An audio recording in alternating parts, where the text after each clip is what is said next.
Welcome to NTD Evening News. Our top story tonight, communism or common sense? What President Trump said after the GOP losses on election night, and the Trump administration's response to the president's tariff case. Mario Tzu at the White House. The Supreme Court listening to arguments over whether the president has the authority to impose sweeping tariffs. Several justices have expressed skepticism. Arlene Richards has the key takeaways. New York has elected its first Muslim mayor, a self-proclaimed Democratic Socialist. What's next for the largest city in America? What lessons will each party learn from the results? Luis Martinez reports. Republicans in California are suing over Prop 50, challenging the state's new congressional maps. They say the maps favor Democrats and give an advantage to certain groups of voters. Lawmakers are breaking records. The Senate stalemate has caused the longest government shutdown in history as of today. President Trump again calling on Republicans to change the rules to bypass Democrats. Melina Weiskup has the latest. And the NTSB investigation team probing the deadly UPS plane crash in Kentucky says a critical piece of evidence has been found. What authorities have discovered.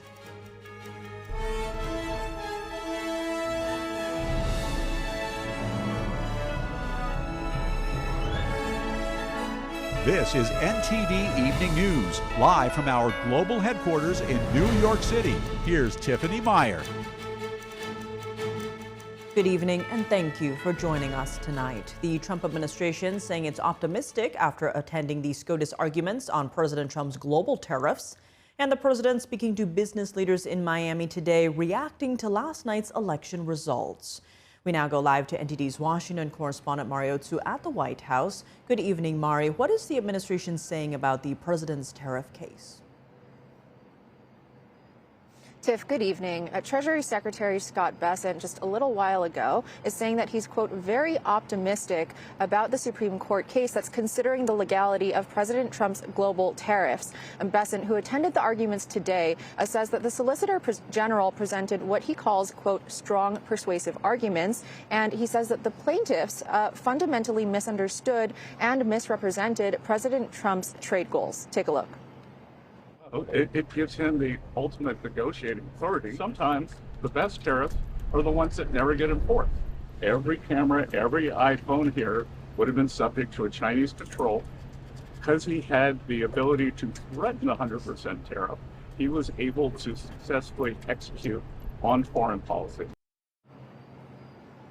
President Trump has repeatedly emphasized that without his tariffs, there would be no national security. And meanwhile, President Trump today is reminiscing about his election victory exactly a year ago while lamenting the results of last night's election. Take a look. I'm a very modest person. I would never say this.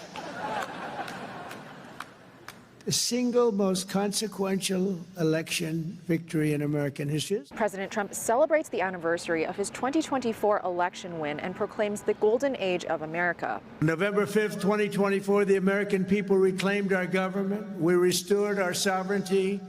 We lost a little bit of sovereignty last night in New York, but we'll take care of it. Don't worry about it. While reacting to Republican losses on election night with a focus on New York City's new mayor-elect. After last night's results, the decision facing all Americans could not be more clear. We have a choice between communism and common sense. The president says that communism, Marxism, and globalism have never worked. And as long as I'm in the White House, the United States is not going communist in any way, shape, or form. We'll stop it. We're going to stop it.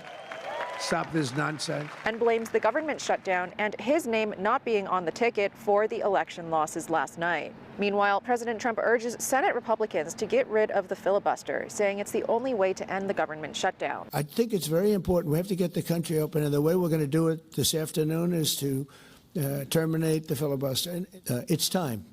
It's time. And we'll end up with 2-3 years, and we'll have this country so perfect.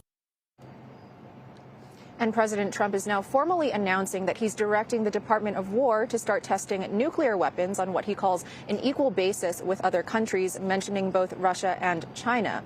The president is also officially designating Nigeria a country of particular concern after what he calls their mass slaughter of Christians. Tiff, back to you. All right, Mari, thanks for those updates. President Trump's tariffs were at the top of the Supreme Court's oral argument scheduled today. The justices peppered the government's solicitor general with questions about the president's power to impose global tariffs. NTD's Arlene Richards explains both sides. The Trump administration's Solicitor General defended the president's power to impose global tariffs on Wednesday before a skeptical panel of Supreme Court justices. On April 2nd, President Trump determined that our exploding trade deficits have brought us to the brink of an economic and national security catastrophe. He further pronounced that the traffic of fentanyl and other opioids into our country has created a public health crisis, taking hundreds of thousands of American lives. President Trump has declared that these emergencies are country-killing and not sustainable, that they threaten the bedrock of our national and economic security, and that fixing them will make America a strong, financially viable, and respected country again. A handful of small businesses in 12 Democratic states have accused the president of overstepping his authority by imposing global tariffs where the law doesn't allow it. They maintain that only Congress has the power to regulate tariffs. Tariffs are taxes. They take dollars from Americans' pockets and deposit them in the U.S. Treasury. Our founders gave that taxing power to Congress alone. Yet here, the president bypassed Congress and imposed one of the largest tax increases in our lifetimes. Many doctrines explain why this is illegal, like the presumption that Congress speaks clearly when it imposes taxes and duties, and the major questions doctrine. But it comes down to common sense. It's simply implausible that in enacting IEEPA, Congress handed the president the power to overhaul the entire tariff system and the American economy in the process. The court is not expected to make a ruling today, but it appears that the justices are concerned about the Trump administration's regulation of tariffs globally, with several justices questioning whether he properly interpreted the statute in question. Arlene Richards, NTD News. New Yorkers have chosen their new mayor in an election that broke records and set precedents. NTD correspondent Luis Martinez has New Yorkers' reactions to the election results and their expectations for the mayor-elect. New Yorkers have elected Zohran Mamdani to be their next mayor. Mamdani will be the city's first Muslim mayor and the second youngest in its history. Mamdani won with just over 50% of the popular vote here in New York City, while close to half of New Yorkers also voted for a more moderate alternative in Andrew Cuomo. I spoke with New Yorkers about what the election results mean for them and for the city. But he has some type of energy where he has eyes that he just has that where we're going to go with this young guy, just like a young Obama. We had a younger president, the energy. Now we have a mayor, and this is a great mayor. People got to realize, take a real good look. Because I'm from communist country, and I'm scared a little bit what is going on. So I escape from communists, and so to escape again, I don't think is right. But I hope he's not doing what he's promised. It's their choice. I don't know if they know what they are doing. So I escaped in 1989 when the communism was there, claiming they are socialist because they are hiding behind the socialism world. And communists and then became dictatorship. I hope Zohran is not becoming this way, you know. So. I'm actually very happy and satisfied as, a change is coming. And I don't think a mayor can make it really a city like New York, really communist or socialist, as they said. I don't think so. And this is my opinion. And then maybe most people were afraid the fact it was too young, or it's young and inexperienced so far. But well, we weren't pleased, but whatever. We're scared of Trump too, so we just go with it and see what happens. That's all we can do. We hope for the best.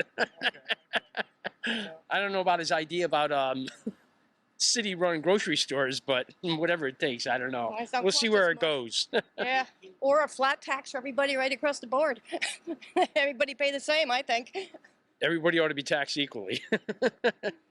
It remains to be seen how Mayor-elect Zohran Mamdani will fulfill his promises of expanding by a massive amount welfare programs in the city. Any revenue through increased taxes would have to go through the state legislature and then be signed by the governor, and Governor Hochul has already expressed her opposition to any increased taxes. Reporting from New York City, New York, Luis Eduardo Martinez, NTD News. Mayor-elect Mamdani says if ICE agents or anyone else breaks the law, they will be held accountable. This while the Department of Homeland Security says many video clips of ICE agents show actions done in self-defense. NTD correspondent Jason Blair has more. In response to a question, New York Mayor-elect Zohran Mamdani shares a message to ICE agents and, quote, everyone across the city. Everyone will be held to the same standard of the law. If you violate the law, you must be held accountable. And there is sadly a sense that is growing across this country that certain people are allowed to violate that law. On Sunday, Mamdani also shared his view on a possible National Guard deployment. I agree with Police Commissioner Tisch that we do not need the National Guard in New York City. The Department of Homeland Security had been reporting a 1,000% increase of attacks on ICE agents. However, recently they're now saying that number is an 8,000% increase. Acting ICE Director Todd Lyons told Fox News that U.S. leaders need to tone down the rhetoric. And the problem is so many on the left, and there are so many people opposed to us, that a lot of the tactics that you are seeing are in self-defense. So what I say to any elected official that doesn't like immigration action right now is to work with us. You know, tone down the rhetoric, stop putting targets on ICE agents' backs. And Homeland Security Secretary Kristi Noem says that this October, a record was broken related to border crossings. Noem says, quote, history made the lowest border crossings in October history and the 6th straight month of zero releases. This is the most secure border ever. In a document, the DHS reports that this October broke the previous record by 29%, which was set in 2012. Jason Blair, NTD News. The ongoing government shutdown is breaking records at 36 days, becoming the longest in history. President Trump is doubling down on calls for Republicans to change a major Senate rule to bypass Democrats and reopen the government with only GOP votes. NTD's Melina Weisskopf reports.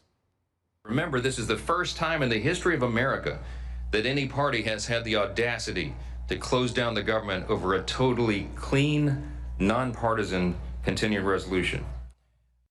As the shutdown breaks record for the longest in history, President Trump is pushing for a change in course.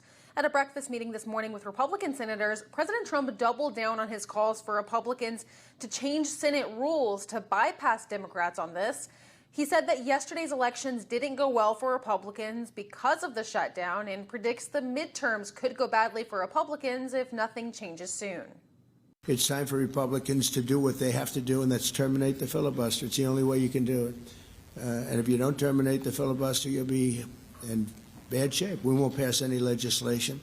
The filibuster is what requires 60 votes for legislation to pass in the Senate, which means that with the current makeup, at least 7 Democrats are needed to pass this short-term funding bill. Now, Republican leaders have previously brushed off Trump's calls to end the filibuster, being concerned about what it would mean if they lose power to Democrats and they're able to pass their agenda easier in the future. And I'm not going to vote to change it. I don't think Thune will even bring it to the floor.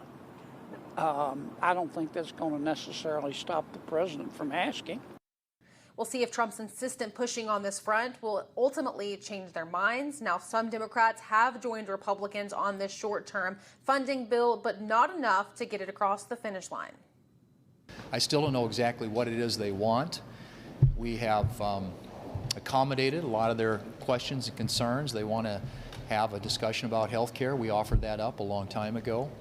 Now, there are bipartisan talks underway among a small group of rank-and-file senators, but no leaders involved. It's unclear at this point if that will make a difference. Democrat leader Schumer wouldn't say where he stands on these backdoor negotiations. Look, as I said, we had a great caucus. We discussed all of the options. Thank you. Now, some lawmakers are predicting the shutdown could come to an end by this week, especially since the election is over now. Senator Mullen saying Democrats have told him they got the green light to vote with Republicans on this after yesterday's elections. Listen. Schumer told Dick Durbin that, listen, after the election, we'll let you guys go, let you vote on how you want to vote, and open the government back up. Pretty soon, lawmakers will have to look at a new bill to extend government funding even further than the November 21st deadline, but it's unclear at this point if anything in that new bill will be different beyond the extended timeline. Reporting from Washington, D.C., Melina Weisskopf, NTD News. Major U.S. airports will have to reduce capacity by this Friday. That is, if the government shutdown continues. Here's more from FAA Administrator Brian Bedford. We've identified 40 high-traffic environment markets. We'll be happy to share that later. We have decided that a 10% reduction in scheduled capacity would be appropriate to, again, continue to take the pressure off of our controllers. And as we continue to see staffing triggers, there will be additional measures that will be taken in those specific markets. Bedford says that air traffic controllers have been working without pay for 5 weeks and fatigue is building in the system, adding that his agency needs to relieve some of that pressure. The FAA chief says this is a holistic measure and will ensure the safety of U.S. airspace. And he says he wants American travelers to know that it's still safe to fly. And a cargo plane crash near Louisville yesterday has claimed the lives of at least 11 people. A team from the National Transportation Safety Board arrived in Kentucky this morning to launch its investigation.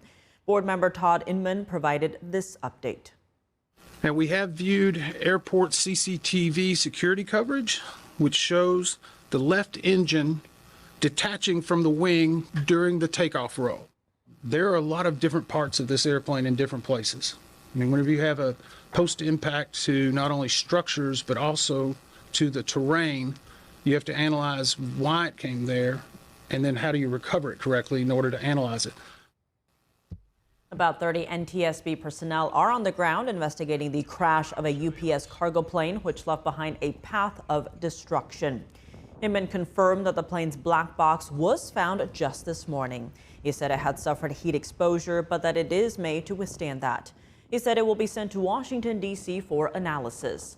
A search and rescue operation continues. By this afternoon, authorities have confirmed 11 fatalities and said the number is expected to rise.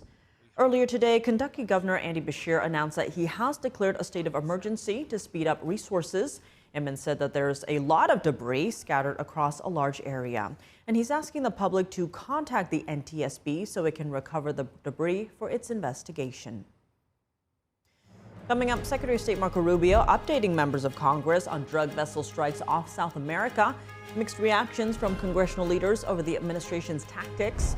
President Trump announces a plan to possibly denuclearize with China and Russia. Just hours earlier, Moscow said Russia wants to resume nuclear testing. Ariane Pazdar has the details. And Hamas terrorists hand over another body said to be a deceased hostage. Meanwhile, Iraqi fighter pilots are cleared to conduct independent airstrikes as they battle the ISIS terrorist group. Jason Perry brings us the Middle East update when we come back.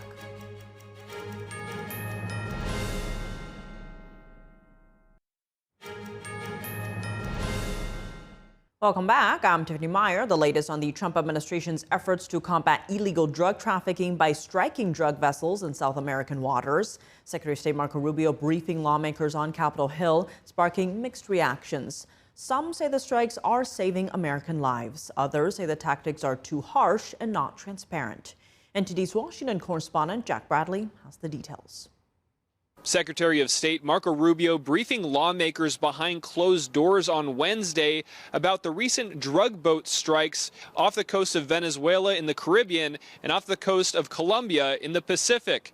Now, this briefing was to leaders from both chambers of Congress and both parties. There's been a mixed bag of reactions from lawmakers coming out of the briefing saying that the Trump administration needs congressional approval for these strikes, while others say that the administration is saving Americans' lives. The president really ought to be congratulated for saving the lives of young American people. He should be thanked by the many parents who won't even know that they won't have to bury kids prematurely. They're doing good work. They're doing it lawfully.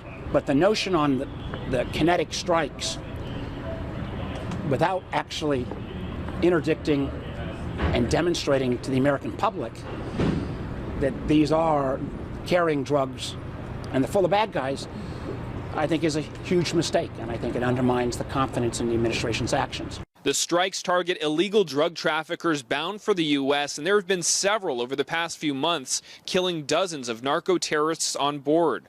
Earlier this year, the Trump administration doubled the reward for information leading to the arrest of Venezuelan leader Nicolas Maduro to $50 million. They accuse Maduro of organizing cartels to traffic drugs like fentanyl into the U.S. Meanwhile, Maduro is feeling the heat.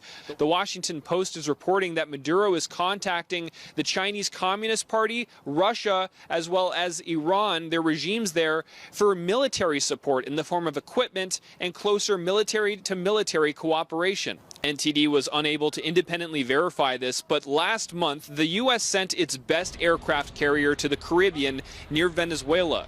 That's the USS Gerald R. Ford, which was moved away from the Mediterranean to the Caribbean, giving a clear signal about the Trump administration's priorities. President Trump says that the CIA is currently doing covert operations within Venezuela, though at this time there's currently no plans for land strikes on the South American country.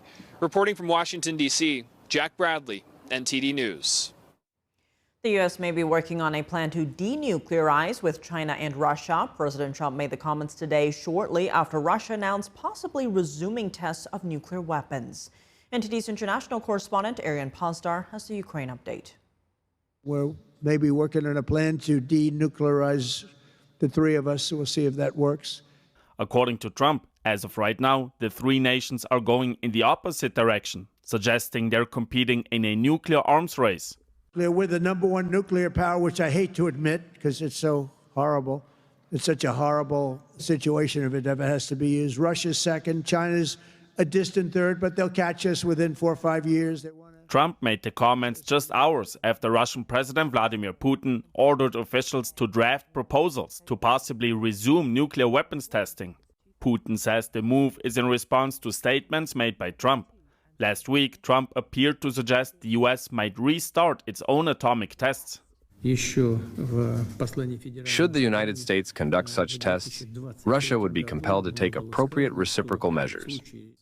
Putin is directing Moscow's defense and foreign ministries to analyze Washington's intentions and develop proposals to resume nuclear weapons tests.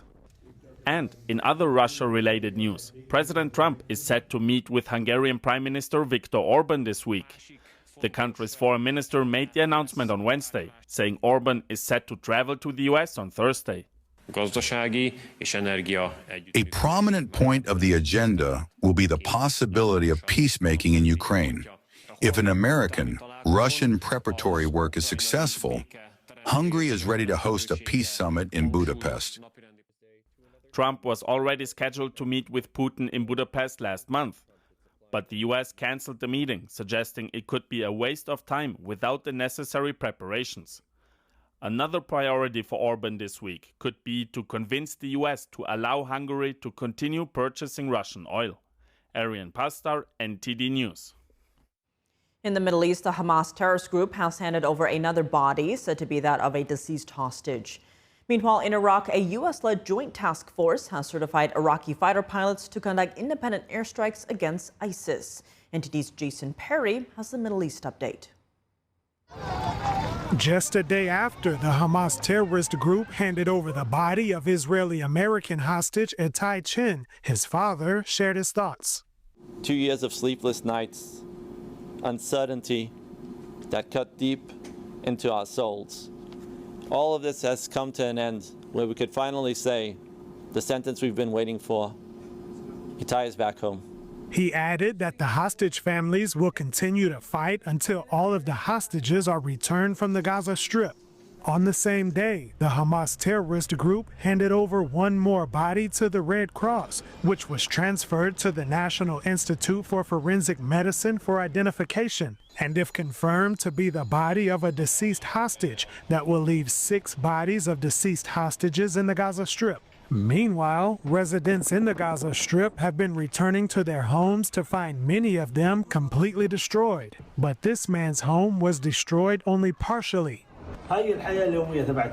This is our daily life, as you can see. We heat water to shower, to cook food. There's no gas or anything, thank God. Our daily life starts in the morning. The children fetch water and firewood, nylon, and looking for something to light a fire with. Also on Wednesday, Israeli troops reported finding a weapons storage facility in the Gaza Strip, saying Hamas was using it to store rockets and explosives. Israeli forces also continue to strike the Iran-backed Hezbollah terrorist group in southern Lebanon. The Israeli Air Force said that about 20 terrorists in Lebanon were killed in the past month. They were accused of violating the understandings between Israel and Lebanon. In another development, fighter pilots in Iraq could soon be launching their own airstrikes on the ISIS terrorist group. The United States Central Command said that the U.S.-led Combined Joint Task Force validated Iraqi security forces' capability to independently manage their combat strike process. And the Joint Task Force, known as Operation Inherent Resolve, said Iraqi fighter pilots had hit 100% of their targets using F-16s and AC-208s, which is a light attack aircraft. Also in the Middle East, Syria's leader, Ahmed al-Sharaa, is set to meet with President Trump at the White House on Monday. Ahead of his trip, the U.S. proposed a draft UN Security Council resolution to lift UN sanctions on the Syrian leader. Jason Perry, NTD News. Coming up, Democrats saw a sweep of wins on election night. How significant were those wins, and what do last night's results mean for the 2026 midterms? Two political strategists join us to discuss when we come back.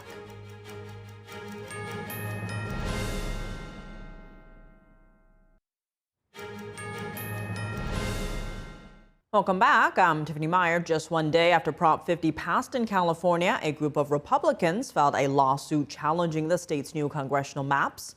Opponents of the measure say the maps favor Democrats and give an advantage to certain groups of voters. NTD's Christina Corona tells us more. California state Republicans filed a lawsuit Wednesday after voters approved Prop 50 for the next 3 election cycles. The measure allows Democratic lawmakers to redraw congressional districts, which could affect as many as 5 U.S. House seats. Assemblyman David Tongipa, the state GOP, and 18 voters filed the lawsuit, arguing the maps violate the U.S. Constitution.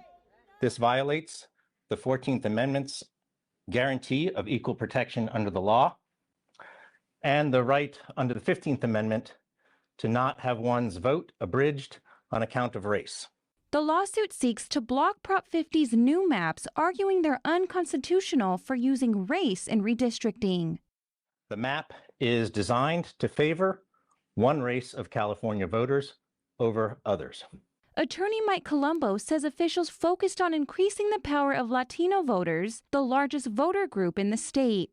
When drawing the Proposition 50 map, the chief consultant who drew the map has stated that the first thing that he did was to increase the power of Latino voters. The Supreme Court allows states to consider race in redistricting, but Colombo says the intent is to help minority voters pick their preferred candidates. There is no majority race in California more than Hispanics. Hispanics have had fantastic success in electing candidates of their choice. Colombo says the new maps appear to give certain groups more influence. They are asking the court to keep California's current maps for the 2026 midterms. They have weaponized this entire process, and they have lied to the California voters. The chair of the Elections Committee didn't even know that the maps had changed while we're voting on them. They are asking a federal 3-judge panel to strike down the Prop 50 maps and restore the commission's maps. Prop 50 passed Tuesday night with 63% of voters in favor and 36% opposed. Democrats say the measure was designed to counter efforts in other states to add Republican seats in Congress. Christina Corona, NTD News. And to discuss last night's election results, we're joined by George Felitti, political strategist and attorney. We also have with us Robin Byro, Democratic strategist and former Obama regional campaign director. Thank you both so much for being here. Robin, I want to start with you because Democrats saw a sweep of wins last night, especially in Virginia and New Jersey, where Democrats won by double digits. How significant were those wins? I think, Tiffany, that it has more to do with the timing, honestly. It is very significant for Democrats, but it has a lot more to do with timing. I actually don't, for once, disagree with President Trump. It had a lot to do with the government shutdown.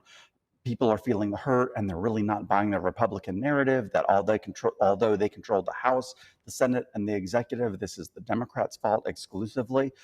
We do need to find some way to come together and get a budget passed so that people can get back to work and people can get the full amount of their SNAP benefits, things like that.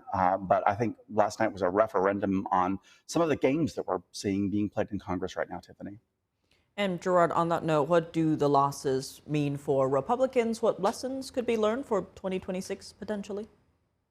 The lessons to be learned are similar to the lessons that we saw in 2024, which the Democrats carried through in this election. The message is it's the economy. And we saw tight discipline from the Democrats running, whether it was Virginia, New Jersey, or even Mamdani, New York City. They were focusing on cost of living, on economic issues, on taxes, on ways to make families be able to afford more. And that carried them over the threshold. I think the message for Republicans is they need to go back to basics. It's not a culture war issue. It's not about social issues. It is about the economy. And Trump needs to do a better job of carrying that message himself, because we saw the consequences of the shutdown playing out, I think, in Virginia and to some extent in New Jersey in this election.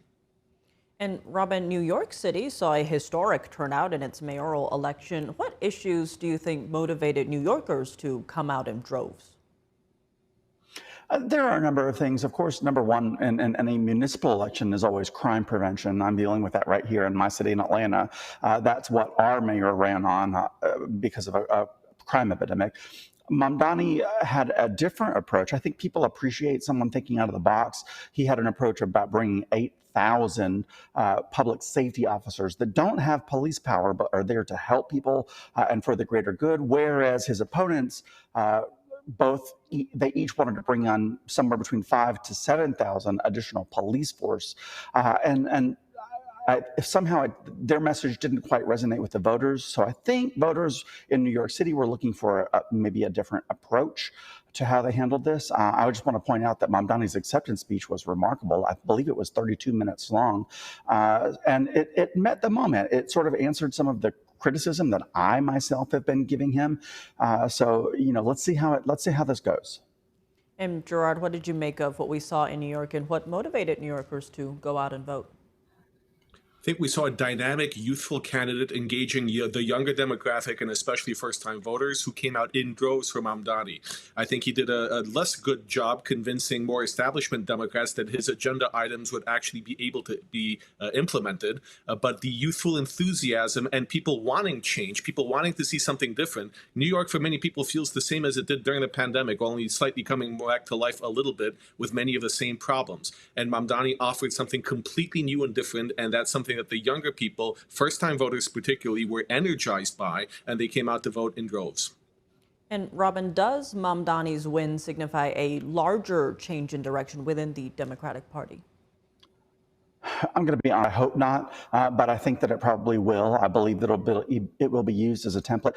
Because we lost the general election, every time we do as Democrats, we tend to say the problem was that we weren't left enough. And Mamdani's win last night, I think, is going to be a referendum that democratic socialism is something that other candidates might need to be considering having a closer look at. President Obama, as you know, yesterday said that, while he didn't endorse Mamdani, he was there to offer support, just like my colleague here said, he's kind of looking a little old school right now, I would say. So I would just caution candidates across the country to, be wary of socialism. It might be what's popular, like my colleague here said, with the emerging electorate, but I'm not really sure that's going to be the way to win elections, say in places like Georgia, the state I'm speaking to you from now, Tiffany. And Gerard, expanding on that, what does the future of the Democratic Party look like then? I think there still needs to be an identity that's determined of how the party will move forward cohesively in the midterm elections next year and beyond. You will see more candidates like Mamdani, but they will be in cities like Portland or Seattle, perhaps even in Chicago. They are not going to be so much or readily electable in the South or in states that are more heavily Republican. And that's an issue for Democrats, too, because a lot of Democrats are not ready to embrace this brand of radicalism, of socialism. They do want to see more progress made in terms of getting Democratic Democratic values, Democratic Party values in line and legislation that favors them, but not the radicalism that comes with some of these candidates. So I think the Democratic Party has a sort of an identity crisis that it will grapple with going into the midterms next year. And Robin, on the other side of the nation, voters in California approved a proposal to redraw the state's congressional district map. Now, that is part of a larger national redistricting battle. What impact could this have on the midterms next year? It's significant, just because of the congressional math here. And that's all in response to what Republicans did in the state of Texas, gerrymandering. I just want to point out that Princeton Political Science Department did an analysis and said that Republicans, by and large, gerrymander about 70% of the time, and Democrats about 30% or so. So, you know, it's a problem, and I think Democrats kind of are calling their bluff at it, saying, look, if you're going to do this, we're going to also do this. And that's what Governor Gavin Newsom did. And he called on other governors to do the same. I really don't like it, though. I've got to be honest with you, Tiffany. I really hate it. I think it's, in the end of the day, it's the voters who suffer, because government should always be representative of the people that it serves. And when you gerrymander a district that heavily, it defeats that purpose, that stated purpose. And Gerard, your thoughts on gerrymandering and how we'll see that play out in the midterms?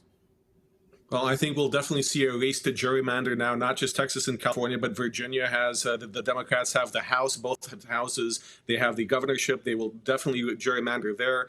We will see this in Florida. We will see this, or already seeing this in Indiana, perhaps Ohio. We will see this across the board. And this just adds complexity to a voting system. Instead of the parties selecting the best candidate that appeals most to the people, they're playing these partisan games of trying to align districts. And ultimately, the only people who suffer are all of the American voters, because they have fewer choices, not more. Well, on that note, Gerard Felitti and Robin Barrow, thank you both so much for joining us. Thank you, Tiffany. Thank you. Coming up in the NFL, what's next for the New York Jets after their blockbuster trades yesterday? Dave Martin joins us to discuss when we return.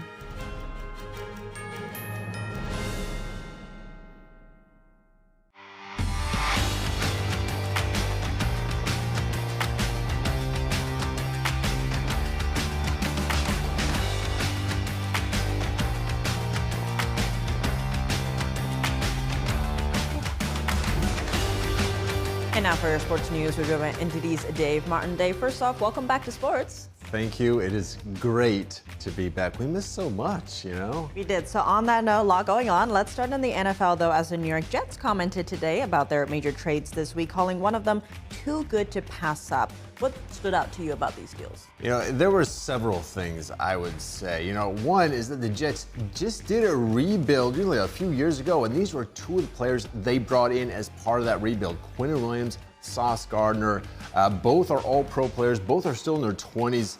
It's a little surprising with the talent they have that it has not resulted in at least a playoff run yet. I mean, not even one. In fact, the Jets have the worst record in the league right now somehow. So I guess I was surprised that they're already scrapping this rebuild so quickly, especially if you're looking at getting the #1 pick in next year's draft, which they are certainly in line to with the worst record. But then I saw the assets that they got. 2 first-round picks and a young wide receiver for Sauce Gardner from the Colts, and then a first and a second-round pick from the Cowboys, plus a young defensive tackle for Quentin Williams from Dallas. I thought that was actually a very good haul. Besides, it's hard to actually be worse than last place, which they are right now. So you might as well actually get some assets for the future, I guess. It's not working out. They gave away some good players, though. It's kind of hard to believe. All right, well, shifting gears to baseball. We didn't get much of a chance to discuss the World Series last week. Something called the election came up. Now, it ended up being quite a thriller, though. What were your thoughts on it? Yeah, it was the most exciting World Series I can ever remember, and that's definitely saying something. I've been watching these for a long time. I'll give my full thoughts in a minute. First, I want to play a clip of retired former 3-time MVP player Alex Rodriguez talking about this World Series here. The greatest World Series I've seen in my lifetime, #1. You know, before we started, we thought it was David versus Goliath. Before Game 7, we knew we were wrong. There was Goliath versus Goliath. If you hate the Dodgers, you probably want to hold your ears here. Not only are they just getting started, but they have the #1 minor league system of the 30 teams, #1 in pitching, #1 in prospects, #1 in hitting. So the Dodgers have it all going on. Canada should be very proud. And also, let's not feel pity while I feel terrible for the Blue Jays because they were so close they can taste it, let's not cry poor for them. They also have Vladimir Guerrero that they signed up for $500 million. So this is really the Titans versus Titans. You know, I think what really made this series so special was seeing the favorites, the Dodgers, you know, not really playing their best while kind of carrying the weight of trying to repeat as champions, somehow then pulling it off. And then you got that epic Game 3, that 18-inning affair with Shohei Ohtani really having one of the best games in playoff history. Really one of the greatest World Series games ever. And then you got an epic Game 7, another extra inning affair. The Dodgers really were behind the 8 ball from the get-go. It escaped numerous jams in late innings just to stay within striking distance or to keep from losing it in a couple of instances and then somehow muster just enough offense to win it. I think the best way I can sum it up is the Dodgers somehow found a way to win despite being outplayed by the Blue Jays. I mean, it was pretty incredible, I thought. Well, Titans versus Titans. Looking at golf news, though, world number 2 Rory Mcilroy made some interesting comments about Live Golf's decision to move to a traditional 4-round format starting next season. Yes, Live Golf is switching from the 54-hole format to a 72-hole format starting next year. McIlroy called it a peculiar move. He then went on to say he didn't think that was what was holding them back from being recognized by the official world rankings. And that's very critical because as long as they're not recognized, their players will continue to not get ranking points. They'll eventually drop far enough in the rankings that it'll make it tough for them to get into golf's 4 majors, which they still want to do despite being part of LIV. Now, most of us, you know, outside of these official discussions, believe that the 54 holes was the main reason, the main sticking point behind them getting rejected by the official world golf. But I have to think that had to be the #1 point. I mean, Live Golf's name, after all, is behind the Roman numerals LIV. It's the Roman numerals for 54. That was their thing. It was a 54-hole tournament, kind of set them apart. 3 rounds. I can't believe they'd make a change like that without some assurance. So we'll find out, I guess, for sure when they actually try to apply again to get recognized by the official world golf rankings. Got all that? Maybe. Moving to college football news, though, the first playoff rankings, known as the CFP, were revealed this week with Ohio State at #1. What stood out to you here? You know, I say this pretty much every year. Only the final rankings actually count. This is probably just for us in the media to talk about, so yeah, I love talking about this. This is the first of 6 rankings that'll come out, and even though they say this is to let people know, you know, what they're thinking, they're not above making last-minute switches. They've done it plenty of times, so I don't put any of stock into any of these pre-rankings. I do find it noteworthy that there's not a single team outside of the Power 4 conferences that made their top 25. They have to put one of those teams in the playoffs. So it's Memphis at 8-1 is designated at that team for now, should the season end today. Now, it'll probably be whatever wins Memphis' conference is the American Conference. Now, just to review, the 5 highest-ranked conference champions get automatic bids to the playoffs, and the other 7 are just automatic bids decided by this same committee. Playoffs, meanwhile, start on December 19. All right? Hopefully you got all that then, too. We'll have that to look forward to. Yes, we will. Can't wait. Davis Owens, thanks for joining us. Thank you, Tiff. And that's all for today's news. Round-the-clock coverage, visit us at ntd.com/live or download our NTD app. Thanks for tuning in. I'm Tiffany Meyer. Good night.